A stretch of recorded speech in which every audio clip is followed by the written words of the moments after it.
Okay, we're gonna try this again. So, I'm sure everybody right now knows about the whole Rodney Reed case thing. Um, he has about 8 days to live now before the state executes him. So, as I'm going through the social media stuff, I'm now watching a smear campaign going on against Rodney in regards to the rape allegations that came up during the punishment phase of his trial back in 1998. And the thing is, I find it funny that all of these people are talking about, oh, really do your research on the thing, and they haven't done their research themselves on those rape allegations, which is what I did long before this whole thing became viral. So, the first thing that I want to address about it is the 12-year-old that they claim his DNA was found inside of. That is not true. Let me tell you something. The 12-year-old was raped back in 1989, and she was forced to testify and say Rodney raped her when she was 20 years old at the punishment phase. Rodney Reed never met her. He was actually living in Wichita Falls at the time. The rape happened in Bastrop. And then now I finally come across the affidavit that David Board wrote and said had implicated that James Slaughter was actually the person that raped her. And he had DNA evidence that implicated James Slaughter. And not only that, the girl told her at age 12 that it was James Slaughter that raped her. And the funny thing about that is they let him go, thanks to David Board. David Board is also the culprit in those rape accusers coming forward. One of those rape accusers being Connie York. Now, Connie York, Rodney already took her to trial when he was in Wichita Falls, and he was acquitted of it. And I read up on that case. I read an article from the lawyer that represented Rodney in that case. And from what I saw and read, basically, he met Connie York at a party, and they went to her house for sex or whatever. They got into an argument, and he ended up leaving or something. And then she tried to stage a crime scene to say that he raped her. He broke in her house and raped her. That's why he was acquitted, because it was found out that like some of the situations describing the crime scene didn't add up to her account of her saying that she was raped. That's what that was. That's why he was acquitted in that case. But they still brought her on as a person in the punishment phase to use him to get the death penalty, give him the death penalty. Another person, that Linda Schuler, whatever the fuck her name is, I come to find out she's actually friends with Jimmy Finnell. So that's a conflict of interest right there. That bitch lied, and I got in an argument with her brother on Facebook about the whole allegation that he claimed that Rodney had a cut on his arm or in a busted lip or whatever because Linda supposedly fought him back. And I said, well, if that's the case and he was arrested for it, they would have taken pictures of him and stuff at the time. And I asked him, where are the pictures at? Because I'm pretty sure they would be out by those documents would be like public information right now if you want to sit up here and say Reed is a rapist and he raped your sister or whatever, or tried to. He got mad. He kept calling me a bitch and all that. He couldn't provide the shit. Another person, Michael Corcoran, whatever the fuck his name is, he's like, oh, DNA evidence links him to all of this stuff. He blocked me on Facebook when I asked him. I said, well, show us the lab reports of the DNA evidence from the rape kits that David Board claimed linked Rodney to these rapes. He ended up blocking me. He couldn't answer the question. So that's funny that all of this shit comes up. And then, the other two was Carolyn Rivas. Carolyn Rivas was one of them. She was actually in a relationship with Rodney, but she was mad at Rodney because he cheated on her. Lucy is the mother of his kids and stuff, and basically she was mad for the same reason. So I'm not understanding all of this shit. Like, if you gonna go on a smear campaign, at least get your facts right, because we gonna stop this.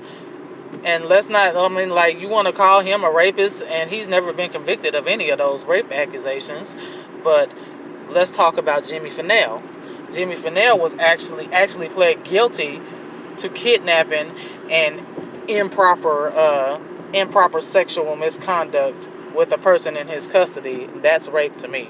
They tried to sugarcoat that shit. And even Connie Lear, who was the person that Jimmy Finnell raped while he was on duty as a Georgetown cop, she said that they was all trying to cover their asses in the beginning.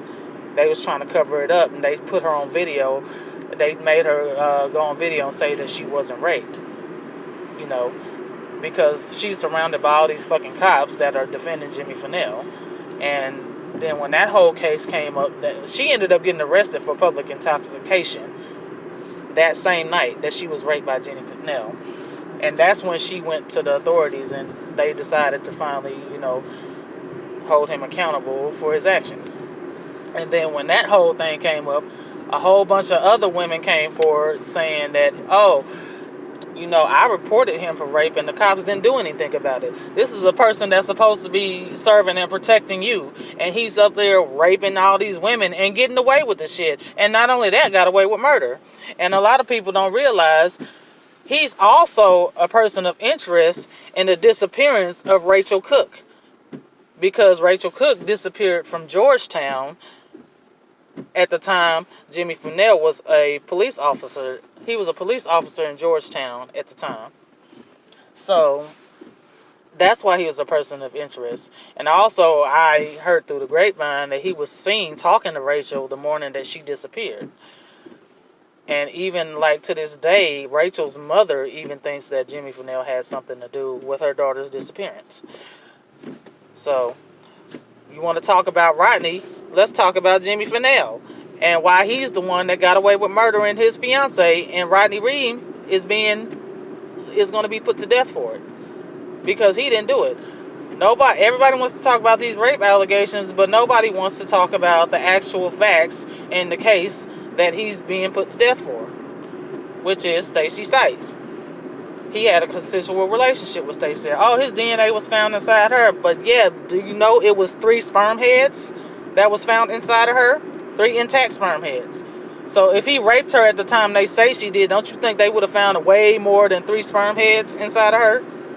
That's a consensual relationship. And there's a bunch of false testimonies that was given talking about Stacey was raped when Bayardo even said in his original lab report that there were no signs of rape or sodomization, or whatever you call it.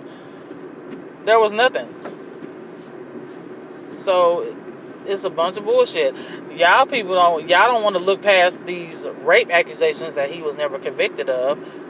And you don't want to talk goose or gander or whatever, because you don't want to say nothing about Jimmy Finnell's history and his violent history. He's known for being a dirty cop and a racist. And this was even before he killed Stacey. But y'all don't want to say nothing about that.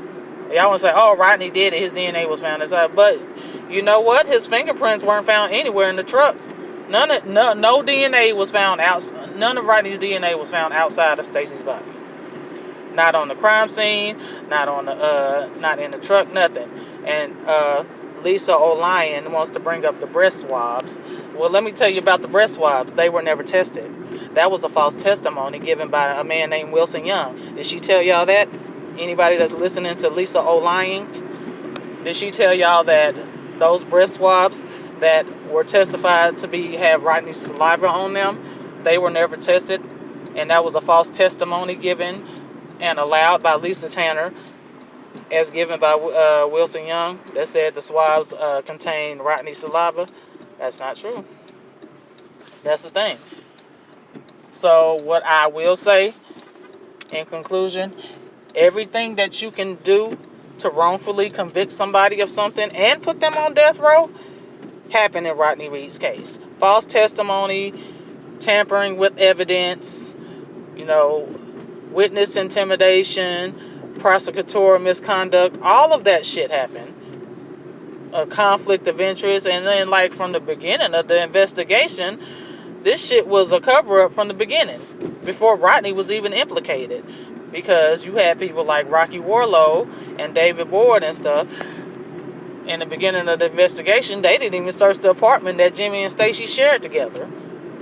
because there was no probable cause, and that was the last place that she was seen alive. And not only that, you know, they gave the fucking truck that they said Stacy's body was transported in back to Jimmy Finnell the next day. The paper said the paper that when he sold the truck says that it was the next day, the day after they found the truck, before it could even go through a whole full process of forensics. Now, how often do you notice a vehicle that's a crime scene being given back to the prime suspect of the crime? I don't know if that happening. Maybe it's because Finnell was a Giddens cop at the time and they was covering for their buddy. You know, that's not nothing new. All of that shit has been addressed, and then the Court of Criminal Appeals kept denying all of this shit, even with all this evidence that shows that he did not do the crime and that he was framed. They're still rejecting the shit. It was a conflict of interest up to the Judge Harold Townsley, because his daughter presided as a judge over one of his Rodney's appeals, and she didn't recuse herself. That's how you know it was a damn cover-up too. It goes all the way beyond the courts. If you look into this whole case, look at the documentaries and look at the documents, you can see it was a cover-up from the very beginning, because Bastrop is corrupt like that. But y'all want to bring up these fucking rape allegations that he's never been convicted of to say, yeah, he committed the crime, but you want to ignore all the evidence that proves that he's innocent. This is how gullible you niggas are. And yes, I'm saying niggas because some of you are black folks that are rallying against Rodney without even looking at the actual facts, which is what I did long before this whole shit became viral. You saw me at the goddamn protest and shit like that. I got videos of it. So, anyway, free Rodney Reed. I said it. If you fuck with me, fuck with me. If you don't, fuck you. Free Rodney Reed. He's innocent. He did not kill Stacey Stites. Jimmy Finnell killed Stacey Stites. That's that.